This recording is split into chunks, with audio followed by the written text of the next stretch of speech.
Welcome back. In this video, we're going to cover something you might have overlooked. I did it.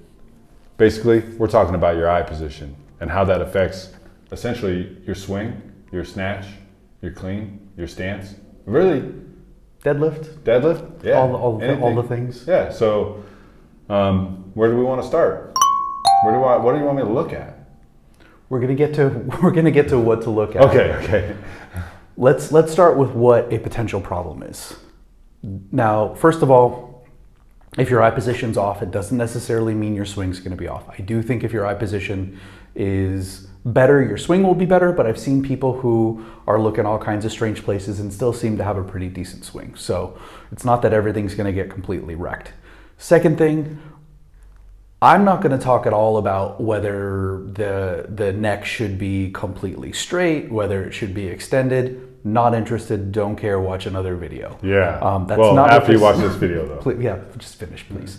That's not what this is about. What this is about is specifically a head, eye, and even face position that we see that will often cause problems with ballistics. And I'm talking about, go ahead and get down into the bottom of a swing. Now look up. So when this head, look into the camera creepily, when the head when the head is straight across, you'll notice that this head is going to start to cause some changes here that are going to work all the way down the spine. So when the face is straight up, what you'll start to notice is motion from the top of the spine changes, affects the bottom of the spine, affects the hip, and you'll get a bending back and forward. It's almost like the back is arching like a bow and then moving forward. And if you really look closely, what you'll see is the middle of the spine moving back and forth. What does that look like? It's kind of like this. Hey! Kind of like that. Okay, so. And that was just one swing. So it's not ideal. We will often get people who have particularly lower back pain, but back pain in general. You'll get people who have weaker swings. So what we're going to focus on is just picking two targets. Okay, we're going to pick a lower target, we're going to pick a higher target, and we're going to fix the eyes on those targets, and we're going to see what happens see if the swing improves. It usually does.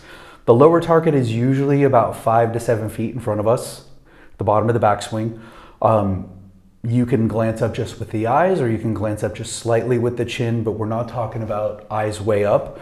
And then you're going to pick something that's roughly eye level. So for you, it'll be right around here. For you, it'll be right around here. Right around there, okay. Right around crotch level. So that's why I often look there. Just so don't get creeped out if you meet him in person. So we want to set those targets, and you want to rehearse the eyes moving back and forth to those targets, and you'll find automatically it clears up a lot of problems with the spine, a lot more power, and swings that just feel a lot better. Cool. Should we demo that? Do it. All right. So he's set up now. We've got our low target, Snatches the bunny. We've got our iron revival target right about eye level. When he goes down into the backswing, he's going to stare lovingly into the eyes of Snatches. At the top, he's going to bring his eyes up to the Iron Revival logo.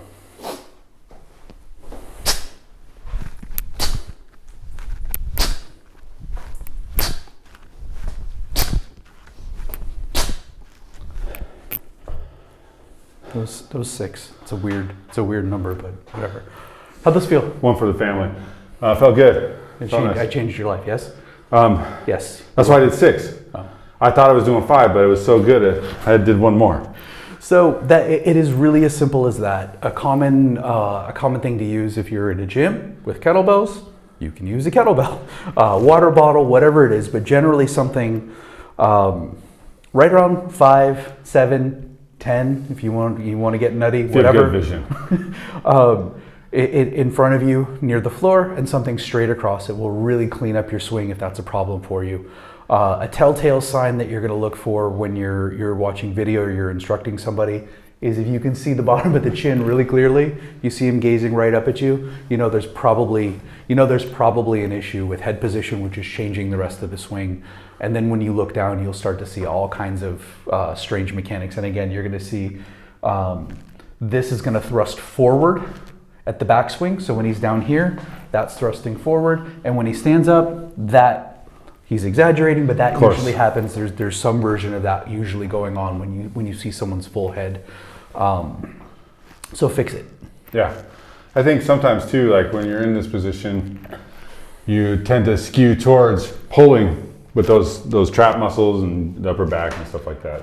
Well, one thing we need to consider is when you're down in that position and your spine is pushed forward, that pelvis is really tipped forward in most cases, you're not going to have access to your muscles the same way. You're not going to be able to get to the leg muscles in many cases until you actually reverse out of that position a bit. And the way to do that often is to flex through the spine. You'll get some rebound off of the hamstring muscles, but if you don't get enough, you're going to need to reorient the spine in order to have access to your pelvis. Oh, and if that's the case, you're going to be doing that not only under load, but under a heavy ballistic load, which is not ideal in most cases. Yeah. So That sounds not good. like, I don't know why my back hurts. Well, look at the floor. Yeah. Literally, look at the floor. All right. Anything else? Nope, that's it. Hey, that's it for now. So the eyes have it, and you can too. There you go, Roger. 2 of them in this one video. All right. Say it. No. Fine. Stay strong. I'll say it.